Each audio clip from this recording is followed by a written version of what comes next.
ladies and gentlemen, they've done it. The YouTube channel, it's gone. We are never financially recovering from this. If you are living in Australia and you're under 16, you've just been banned off social media. No more TikTok, no more Snapchat, no more Twitter, no more Reddit. These all sound like good things now that I'm saying them out loud. I mean, this is the first time I'm actually having a political opinion, it looks like. And look, obviously, I get where they're coming at here. These are platforms where children, who are probably too young, are being exposed to things that are, mature and everything. And, you can't trust kids sometimes. But I think this really is taking a bit of a nuke to a knife fight, Instead of educating children about how to manage the internet, we're just going to ban some of the internet from them. Which I think isn't going to end well. But the government's come in and they've introduced a bill and it's passed both houses. It's becoming law, I think, at the end of next year, where if you're under 16, you can no longer access social media. You can't hold accounts on there. And it's the platform's jobs to now verify and make sure that you are actually over the age of 16. And obviously everyone's yelling at me saying, hey, Jack, they've been doing that like forever, right? They ask you how old you are. Well, you can no longer just lie. Basically, they are going to actually enforce that and ask for proof that you're old enough. And this is what I think most people actually are upset about. It's not the fact that we're banning 16-year-olds and under off these social media sites. It's the way they're going to go enforcing it. Because they've said, okay, well, it's unfair to hand over or force people to hand over your official government mandated IDs to these companies. But we will instead allow them to use facial recognition technology. At least some place they're recording this. And so people, as you can imagine, are quite upset. So here we go. I've got the full list here, right? Platforms including Facebook, Snapchat, Reddit, Instagram, X, formerly known as Twitter, are expected to have age limits placed, but some actually exist outside the scope of the bill. So YouTube, for instance, is fine. WhatsApp is okay. Messenger Kids is fine. There is little information here about if Twitch is going to be allowed. If that goes... Oh my goodness, Discord isn't even banned. They're allowing Discord. You can have a Discord account.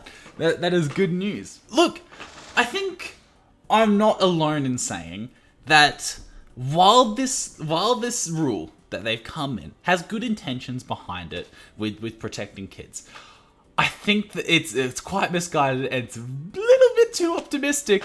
Let's be real. If you were younger and you got banned of social media, like a certain platform, you would just find another platform. Right, you would use other methods, and they're only banning these specific big ones and everything. Why are we going about trying to okay, we're trying to protect children, which is admirable, of course it is. So we're gonna ban them off potentially dangerous sites where they may pick up dangerous ideas or be bullied online, right?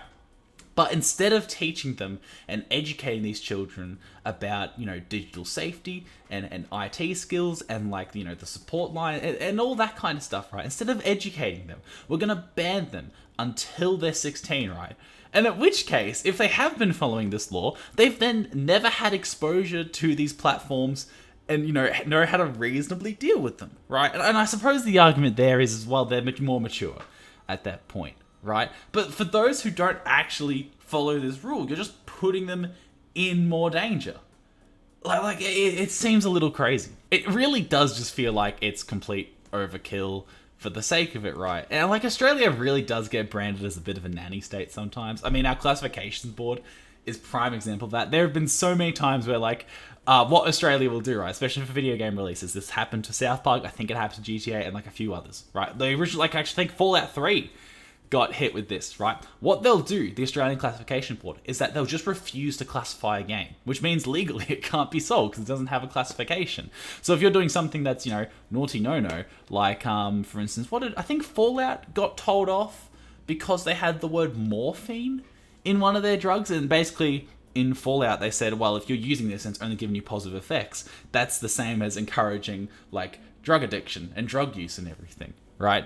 Now, obviously, that's not, a thing anymore. We can still play Fallout, we can still play all these kinds of games, and we are no longer really have that reputation, especially when it comes to gaming. I think you can access, most things, right? But this is kind of, I feel the other direction. You know, again, we're not educating these people, these young impressionable adults. We're not saying you can, you know, safely use these platforms and everything. We're banning them off them completely, which I think's just not the way to go about it. And for those of you who don't live in Australia and don't know what's going on with this right now, it's not even just a case of even if parents give consent to under 16-year-olds. Nope, it's even if the parents are okay with it, right? If you're under 16, you still can't use social media. Which is, yeah, it's upsetting to me personally. I completely understand why they do it. You know, luckily, all those YouTube viewers, I think we worked out on stream. Actually, let's work this out right now. Okay, so we've got 3% of the views on this channel come from Australians, right? We've then also got 3% who are apparently under this 18 age. Let's say it's under 16 for the sake of this argument, right? So we are losing how much of the viewership? Okay, rounded up, this law is affecting 1 in every 1,000 Jack Benchy viewers. It's tragic. So, I mean, to those people, we salute you, friends. We wish you the best of luck navigating the prohibition. You know what the best thing about this is, right? And I cannot advise you to do this out of potential of like legal ramifications, right? I am not advising that you do this, but experts have been saying that you will be able to get around this law using a VPN. In fact, I'm using a VPN right now. Shall we have a look and see what VPNs have got good offers currently? Again, I cannot advise that if you are that 1 in 1,000 people who are, you know, you're under 16, you're affected by this law, okay? And it looks like NordVPN is currently doing a Cyber Monday deal, 74% off plus 3 extra months. I cannot advise that you get that deal, switch your location to, I don't know, Brazil. Go to Brazil, right? And you can change it. And then apparently experts are saying that that will be enough to evade Australia's new law. I cannot advise you all to do that. All 1 in 1,000 of you, do not do that. I think I think that's been today's commentary.